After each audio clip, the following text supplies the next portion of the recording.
Sabi po kasi ni tatay, dapat maganda at masaya ang bati natin sa umaga para... Pwes, wala pong maganda at masaya sa umaga ko, kaya tantanan mo ang pagbabati sa akin, ha? Galing-galing mo talaga. Di bale, iba dumiskarte ang ate mo. Anong pinagagawa niyo dito, ha? Asan nanay niyo? Ginagawa ko naman ang lahat para maibigay sa inyo ang magandang buhay. Nagsusumikap ako. Puro kayong pangako. Pare-pareho kayong lahat. Hirap maghanap ng trabaho dito. Kampante naman ako kay Magda na hindi sila papabayaan. Naturingan nga siyang ina ni Trudis pero ni minsan hindi niya to inalagaan. Kuya, hindi mo lang kasi alam ang mga nangyayari dito lalo na kapag wala ka.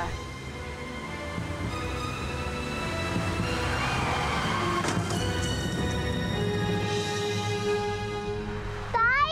Ate Magda? Ate? Ate? Trudis?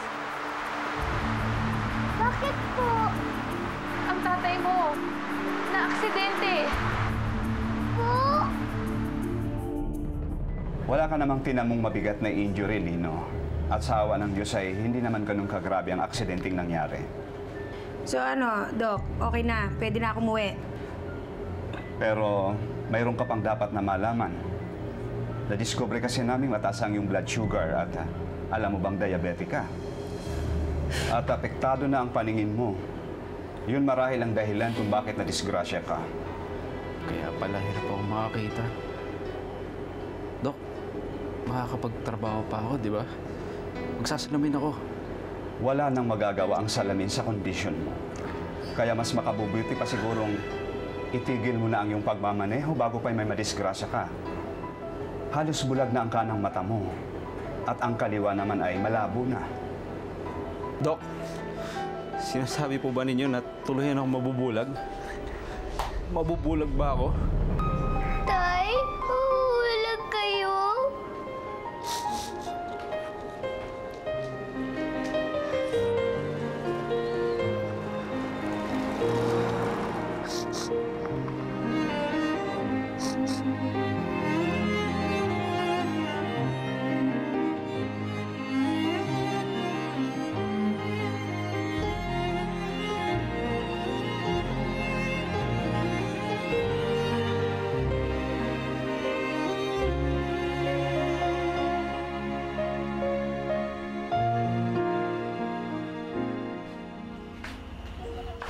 O ate, sabihin mo na sila Trudis kumain. Paano ka ba naman gaganahan dito? Kaya aga-aga, problema nakaharap sa'yo. Ano na, Lino? Anong balak mo? Huwag kang mag-alala, Magda. Sisikapin kong makapagtrabaho. Ako pa rin ang bahala sa inyo. Kami na naman yung kawawa. Ay, nako. Eto na nga ba sinasabi ko? Ate Magda naman. O ano na naman? Ako na naman? Ako na naman ang kontrabida dito? Nay, saan po kayo pupunta? Hahanap ng pera! Sabi ko dyan.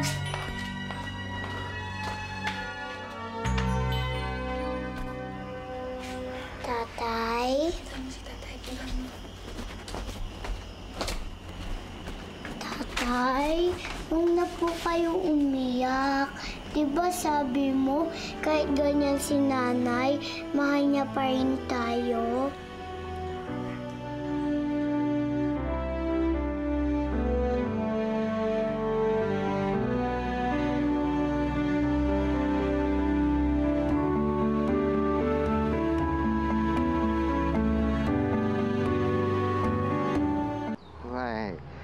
Ayaw mo ng usok. O anak, tinahangos ka ng pagdating. May problema ba sa tindahan? Hindi nga ako nakapagtinda ngayon, tay. Inasikaso ko pa ho kasi yung dalawang bata, sila Trudis. Nakakaawa ho, tay, si Kuya Lino nagkasakit.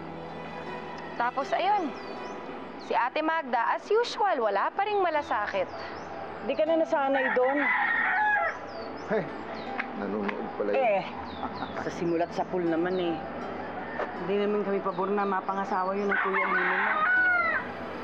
Alam niyo, okay lang sana kung si Kuya Lino lang nahihirapan eh. Eh, ang kaso, pati yung dalawang bata, lalo na si Trudis. Sana nga, meron akong pwedeng gawin eh. Hoy, Mercedes, tigil-tigilan mo yan, ha? Kanilang problema yon. Labas tayo. Huwag ka na makialam. Sandali lang, Tay. Hindi naman pwedeng basta-basta na lang akong magbulag-bulagan. Hindi ko pwedeng pabayaan yung mga bata. Tama ang anak mo, Carling. Magpasalamat ka nga't marunong siyang magmalasakit sa kapwa. Maganda na, mabait pa, at maaasahan pa. Dapat lang nagmana sa akin ng anak mo, di ba? Abay, kita mo naman sa tangkad. O nga pala, anak, pabali naman ng 200 dyan. Pambili lang ng pagkain nito bukas. Yun pala yun. Hoy, mahiya ka nga sa anak mo, ha? Mahiya ka. O bakit? Ba't ako mahihiya? Kasasabi mo lang kanina eh, di ba? Maaasahan? Kaya, pumili. Hingi ka ng hingi eh. Hingi ako. Magbanat ka kaya ng buto? Ako? Oo. Inggit ka lang. Naiinggit ka dahil... Nabigyan ka na kahapon, hindi ba? O, ako naman ngayon. Oy. Pamalengke yun. Pamalengke yun. Sandali nga kayong dalawa. Huwag na nga kayong magtalo. Alam nyo, para kayong mga bata. Daig pa kayo ng mga bata. Lalo ka na, Tay. Daig ka pa ni Trudy. So, ayan yung 2,000. Una-unahan lang yun. Ano, inggit ka, no? May 200. May 200. Sa inyo. Diba? Uy! Akin na yan. Paano ba yan, Mare? Kailangan mo na talagang kumayod. Ay, nako, ano pa nga ba? Ikaw naman kasi, kung pipili ka lang ng sasalo sa'yo, kasing hirap din natin. Kung pinikot mo na lang sana yung, ano pangalan naman? Yung sinasabi yung true love mo. Ay, nako, Josie, pwede ba? Wala ako sa mood para sa mga ganyang klaseng kwento. Lalo lang nasisira yung araw ko, no? O sige na nga, kung gusto mo, yung asawa ko may contact sa Brunei. May agency sila, nagpapadala ng DH doon. Okay ka ba doon? Brunei? Okay ba doon? Oo naman. Marami kayong mga prinsipe doon. Baka makabingwit ka ng isa, yayaman ka. Sige na, gutom na ako. Mauwi na ako. Sige. See you. Babu!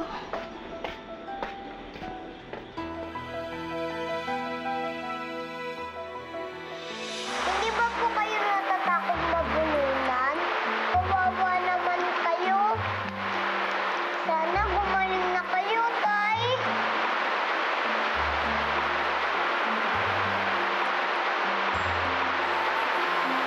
Di ba po, Tay, kung may sakit? Pero, minsan, kahit may sakit, hindi naman malungkot eh. Katulad ko, may sakit ako pero hindi naman ako malungkot. Eh, paano ba naman akong malulungkot? Dalawa kayong nag-aalaga sa akin. Masaya pa nga ako eh. Tay, manabi po kayong inimin na gamot? Oo naman.